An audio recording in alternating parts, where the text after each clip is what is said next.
কোটা সংস্কারের দাবিতে আন্দোলনকে অরাজনৈতিক বলেছেন আওয়ামী লীগের সাধারণ সম্পাদক ওবায়দুল কাদের।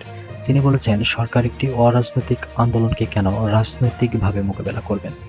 কোটাবিরোধী আন্দোলন রাজনৈতিকভাবে মোকাবেলা করার কোনো ইচ্ছা সরকারের নেই।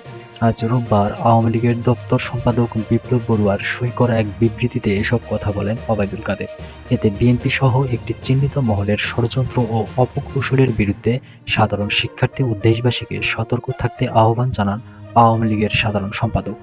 কোটাবিরোধী আন্দোলন শুরু হওয়ার পর থেকে বিএনপি নেতারা বক্তৃতা, বিবৃতির মাধ্যমে উস্কানি দিচ্ছে। বিবৃতিতে ওবায়দুল কাদের বলেন, বিএনপি ও তার দোসররা এই আন্দোলনকে সরকারবিরোধী আন্দোলনের রূপ দেওয়ার পায়তারা চালাচ্ছে। আন্দোলনরত শিক্ষার্থীদের ধৈর্য ধারণের আহ্বান জানিয়ে সড়ক পরিবহন ও সেতুমন্ত্রী বলেন, সরকারি চাকরিতে কোটার বিষয়টি আদালতে বিচারাধীন। এখানে সরকারের কিছু করার নেই।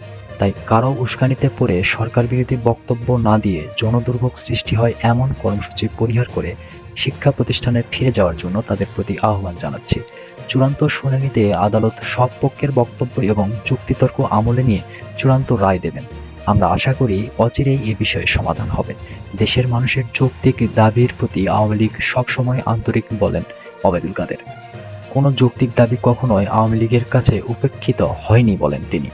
প্রধানমন্ত্রী শেখ হাসিনার ওপর আস্থা রাখতে আন্দোলনরত শিক্ষার্থীদের প্রতি আহ্বান জানান তিনি।